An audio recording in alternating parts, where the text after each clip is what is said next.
sweetheart. Hi. And you want to smell it? I know. I love you, sweetheart. I love you. The problem is that if she needs a specialist surgery, that's not something that can be done in my van. I know. That's what sucks. Well, My why van, not? I didn't drive my van here today. Yeah. So I have this big van normally that I drive around. Oh, So I yeah, she's got like a surgery ward in her van Yeah, too. I It's do cool. have like a little OR, but I can't reasonably fit dogs that are bigger than 50 pounds in there. Yeah, so in Chinese medicine, acupuncture is just one, what they call like a pillar of therapy. There's acupuncture, there's herbal,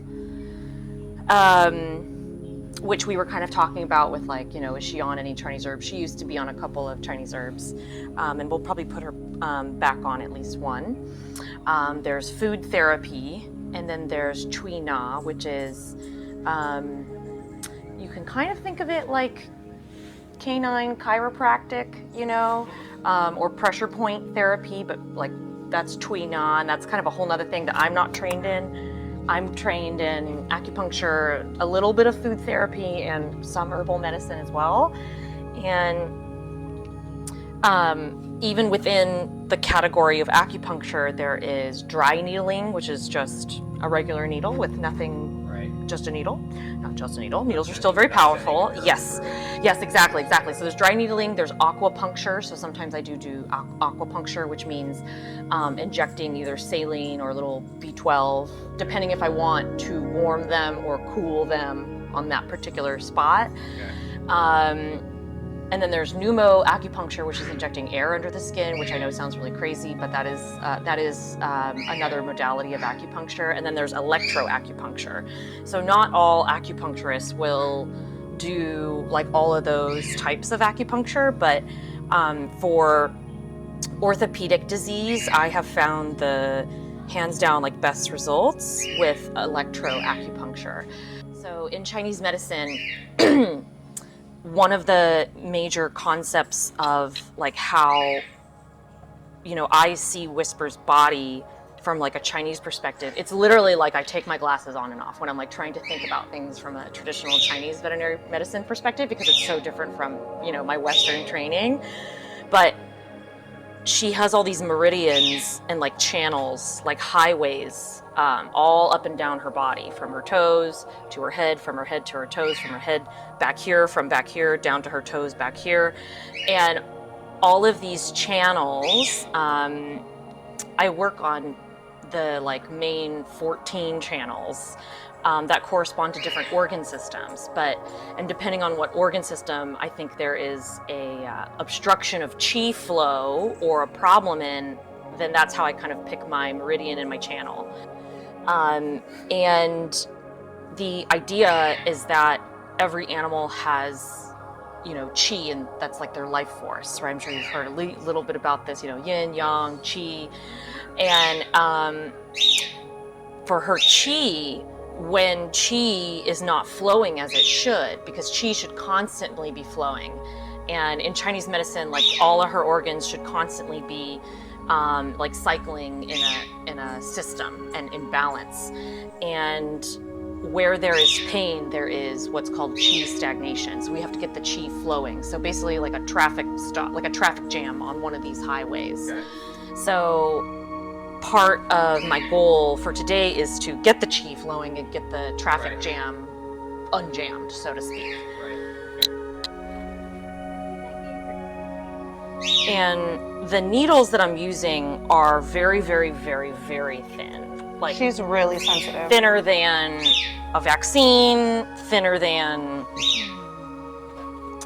they're probably just as thin as some of whisker thin, literally. But, so they don't necessarily hurt. And then hooking them up to an electro machine, it feels somewhat like a TENS unit. If you've ever had a TENS, like at the chiropractor, they like put these like gel electrodes on you for like muscle tension, like muscle spasms, and then it's like hooked up. I've had physical therapists. Yeah. Physical therapists will use it. Yeah. My chiropractor uses it on me sometimes. Right. Yeah. You started out with it's like a single needle Yes. in the top of the head. Yes. Yeah, great observation. Yes, so why? That's called the permission point. Okay. Yes. It's actually the real name of the point is called governing vessel 20. Okay. And it is kind of the door, the gatekeeper to the rest of the channels, so Okay, to so speak. Kind of opens you up to be able to start treating other areas. Hopefully, yes, yes, yeah. So that is one really commonly used permission point. The other second commonly used permission point, I think she may have, or actually no, it's this one. This is called Bahui. Ooh, she says, I'm sensitive. Wow. Yeah, so it's kind of hard to see. Actually, this one's shaking a little bit, but like the tens, for some dogs, she's very sensitive. So the intensity and the amplitude on her current electro session is very, very low. Also because I haven't done it on her in a while.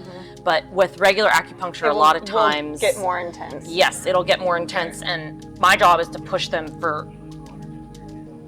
line, so to speak, to as much as they'll tolerate comfortably, which for her is not a whole lot, but that's okay. I think any chi flow movement will be like helpful for her.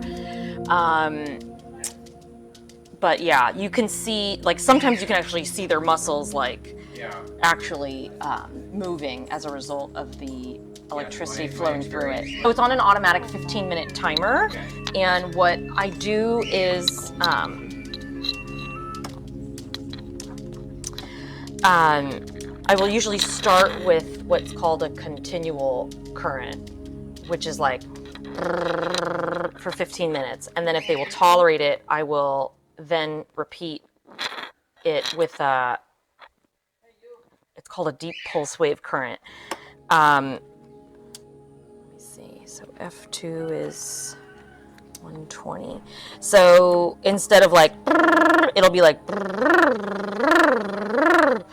and it just gets a little bit more of a different waveform and can have more potent chi moving effects. If a dog will tolerate it. Yes. Not all of them do.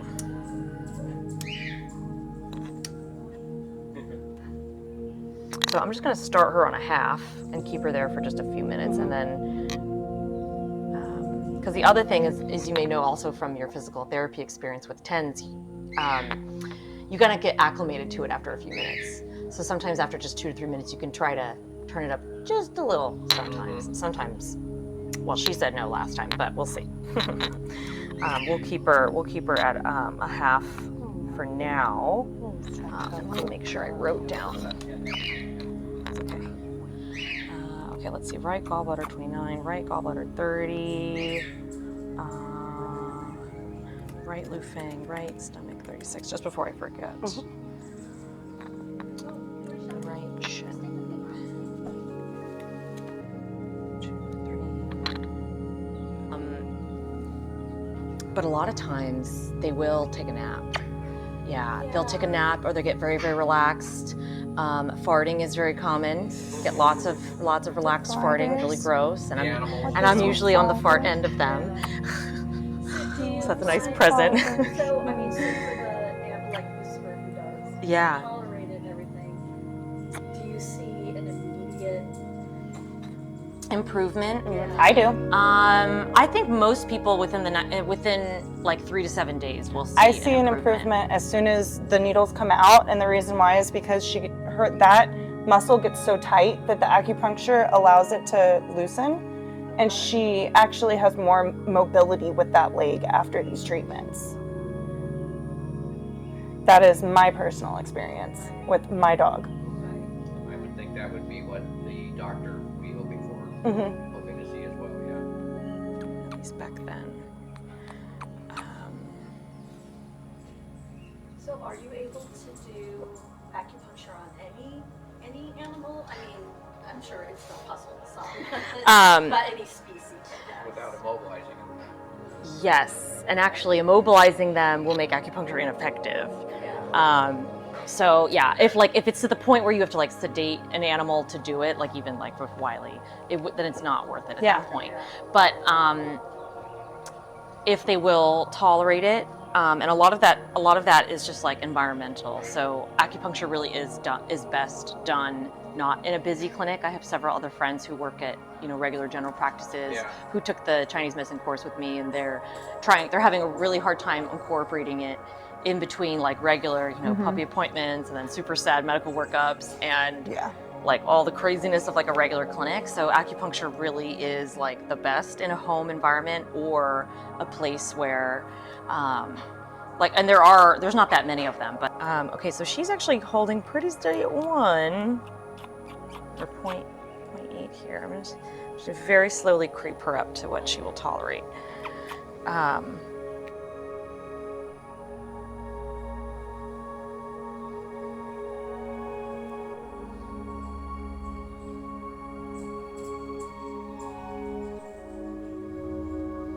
There's also, so like I've been talking to this so there is such a thing as like board certified veterinary pain specialist. And I've been talking to one for a dog from the animal pad that I've been seeing. That is like absolutely horrific. I don't know if you've heard of the animal pad or. We did a story Yeah. on the animal pad, yeah. Oh, that's amazing. Yeah. We did a 2-part story on that. Yeah. We were very impressed with it. Those are I the know. episodes So- we had to do. The crazy. They see the things that like other rescues turn away. So my team started working with them, and now we go to their headquarters in La Mesa every Tuesday, Tap Tuesdays, and it's just like all Tuesday surgery, dentals, but a lot of it's just like medical workups for a lot of these dogs who need like X-rays, ultrasounds, stuff like that. Yeah, They see some really, really gnarly things. But so anyway, one of their gnarly dogs I've been seeing is like horrifically sad and very much in pain and like way out of my league as a veterinarian, as like a general practitioner. I consider myself like a dog and cat general practitioner and a bird specialist. So I'll be like the end all be all for birds, but I won't be the end all be all for some dog and cat things. Yeah, he's like having a total like time of his life over there. He's just like a one-man party. I love it. He's so cute though. Because look, he's entertaining himself. It's the cutest. He's the freaking cutest. He's the cutest.